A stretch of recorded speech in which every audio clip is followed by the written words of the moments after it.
कश्मीर के पहलगाम में पर्यटकों पर आतंकी हमले के एक बार फिर पाकिस्तान का नापाक चेहरा पूरी दुनिया के सामने बेनकाब हो गया। पाकिस्तान आतंकवादियों के इस कायराना हमले के बाद भारत शांत बैठने वाला नहीं है। आज पूरा भारत इस कत्लेआम पर पाकिस्तान को कठोर सबक सिखाने के लिए आतुर है।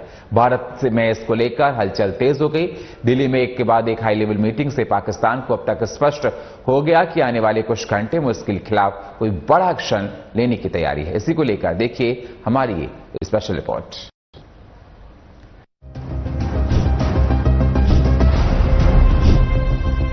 प्लान तैयार, एक्शन का इंतजार। पाकिस्तान की उल्टी गिनती हुई शुरू। पाक का क्या होगा?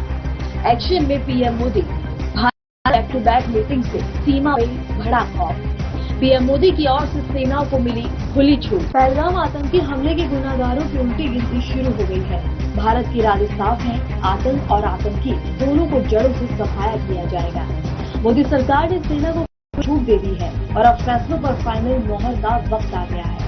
बुधवार को प्रधानमंत्री नरेंद्र मोदी की 4 बड़ी बैठकें हुई और ये बैठकें पाकिस्तान को लेकर बेहद अहम मानी जा रही है। इन बैठकों पर पूरे देश की नजर है। प्रधानमंत्री मोदी की अध्यक्षता में बुधवार सुबह 12 बजे सबसे पहले कैबिनेट सुरक्षा कमेटी की बैठक हुई। उसके बाद पीएम की अध्यक्षता में cabinet committee on political affairs की अहम बैठक हुई। तीसरी बड़ी मीटिंग कैबिनेट की आर्थिक मामलों की कमेटी की हुई। उसके बाद आखिरी में कैबिनेट की बैठक हुई। पहलगाम हमले के बाद कैबिनेट की ये पहली बैठक है।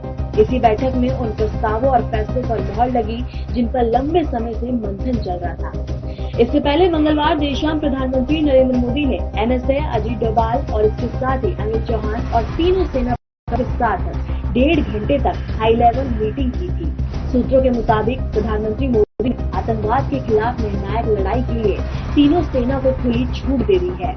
तीनों सेनाएं जैसे चाहें देश के दुश्मनों को जवाब दे सकती हैं। यही है कि अब दहशतगर्दों और उनके आकाओं के खिलाफ निर्णायक लड़ाई का वक्त है।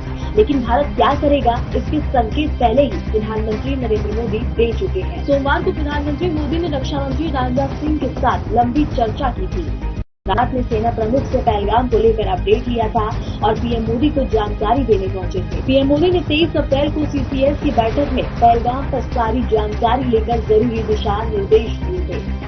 पहलगाम में 22 अप्रैल को आतंकी हमला हुआ था जिसमें 26 लोगों की जान गई थी। आतंकियों ने नाम और धर्म पूछकर लोगों पर गोलियां बरसाई थी। मरने वालों में ज्यादातर पर्यटक थे और इस हमले के बाद 23 अप्रैल को सीसीएस की मीटिंग हुई थी जिसमें पाकिस्तान को लेकर कई फैसले लिए गए थे। इस बैठक की जानकारी देते हुए विदेश मंत्रालय ने कहा था कि पाकिस्तान के साथ सिंधु जल समझौते को स्थगित कर दिया गया है।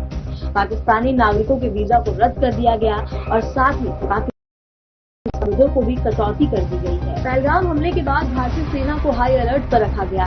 नियंत्रण रेखा और अंतर्राष्ट्रीय सीमा पर special unit of operational readiness mode में रखा गया है जिससे किसी भी पल में सिग्नल मिलते ही एक्शन शुरू कर सके। ऐसा लग रहा है कि खुफिया तंत्र सेना के साथ खड़े हैं और इसके साथ ही इस संभावना की ओर इशारा करते हुए कि कार्रवाई योग्य खुफिया जानकारी पहले से ही हाथ में हो सकती है। कुल मिलाकर देखें तो पहलगाम हमले के बाद से भारत सरकार एक्शन में है। लगातार हो रहे बैठक में सुरक्षा स्थिति, आतंकियों के खिलाफ चल रहे ऑपरेशनों और भविष्य की रणनीति पर गहन विचार विमर्श किया गया।